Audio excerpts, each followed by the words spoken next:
దేవుని నామానికి మహిమ కలుగును గాక. ప్రియా దేవుని బిడ్డలారా, పరిశుద్ధ గ్రంథం నుండి కీర్తనలు 40వ అధ్యాయం 14-15 వచనాలు. నా ప్రాణము తీయుటకై యత్నించు వారు సిగ్గుపడి బొత్తిగా భ్రమసియుందురుగాక. నాకు కీడు చేయ గోరువారు వెనుకకు మళ్లింపబడి సిగ్గునొందుదురుగాక. నన్ను చూసి ఆహా ఆహా అని పలుకువారు తమకు కలుగు అవమానమును చూసి విస్మయమొందుదురుగాక. ప్రియమైన దేవుని బిడ్డలారా, ఈ రోజు దేవుని వాక్యం మనకు గొప్ప సత్యాన్ని నేర్పిస్తుంది.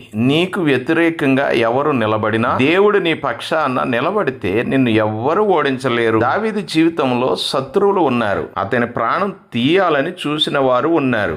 అతనికి కీడు చేయాలని ప్రయత్నించిన వారు ఉన్నారు. అతని కష్టాలను చూచి ఎగతాళి చేసిన వారు కూడా ఉన్నారు. కానీ దావీదు మనుషులను చూచి భయపడలేదు. తన సమస్యలను చూసి నిరాశపడలేదు. తన న్యాయాన్ని దేవుని చేతుల్లో పెట్టాడు. అందుకే ఆయన ఇలా ప్రార్థిస్తున్నాడు, నా ప్రాణము తీయుటకై యత్నించు వారు సిగ్గుపడి భ్రమసియుందురుగాక అని. ఇది ప్రతీకారం కోరే ప్రార్థన కాదు, తనను రక్షించగల దేవునిపై ఉన్న విశ్వాసం నుండి వచ్చిన ప్రార్థనయే.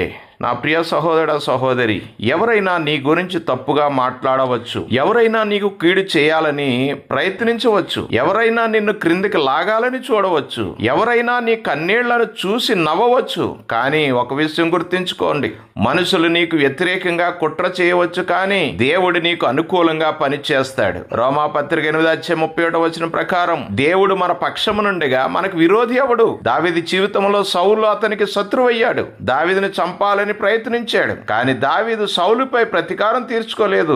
ఎందుకంటే దావీదుకు తెలుసు, నా న్యాయం దేవుని చేతిలో ఉంది అని. అందుకే నీవు కూడా ఈరోజు ఒక నిర్ణయం తీసుకో.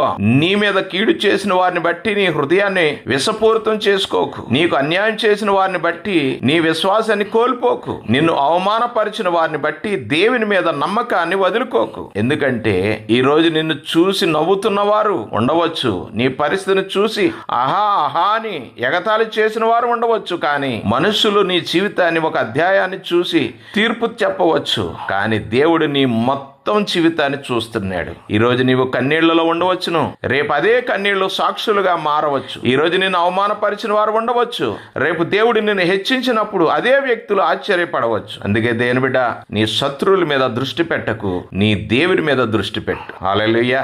నీకు వ్యతిరేకంగా మాట్లాడే వారి మాటలు వినకు, నీ కోసం మాట్లాడే దేవుని స్వరం విను. నీకు కీడు చేయాలని చూసే వారిని చూసి భయపడకు. నీకు మేలు చేయాలని నిర్ణయించుకున్న దేవుని వైపు చూడు. ఈ 40వ కీర్తనలో దావీదు చెప్తున్న ఈ ప్రార్థన మనకు ఒక ధైర్యాన్ని ఇస్తుంది. దేవుడు న్యాయం చేసే దేవుడు, రక్షించే దేవుడు, తన పిల్లలను విడిచిపెట్టేవాడు కూడా కాదు. కాబట్టి ఈ రోజు నీ హృదయంలో ఇలా చెప్పుకో, నా మీద ఎవరు ఏమి చేసినా నేను దేవుని చేతిలో ఉన్నాను. నా గురించి ఎవరు ఏం మాట్లాడినా నా దేవుడు నా నిజాన్ని ఎరుగును. నా మీద ఎన్ని కుట్రలు వచ్చినా దేవుడు నాతో ఉన్నాడు. నా శత్రువులను క్రిందికి లాగాలని చూసినా దేవుడు నన్ను పైకి లేపగలడు అని విశ్వాసంతో మాట్లాడు. నువ్వు మౌనంగా ఉండు, నువ్వు ప్రార్థించు, విశ్వసించు, నీవు దేవునితో నడువు. నా ప్రభువా, ఈ రోజు నన్ను చూసి నవ్విన వారి ముందు రేపు నీ కృపను చూపించయ్యా. నా అవమానాన్ని ఘనముగా, నా కన్నీళ్లను ఆనందముగా, నా ఓటమిని విజయముగా మార్చు ప్రభు అని ప్రభు సన్నిధిలో ప్రార్థన చేస్తూ ముందుకు సాగు. దేవుని కృప తోడేయుండును గాక. ఆమేన్.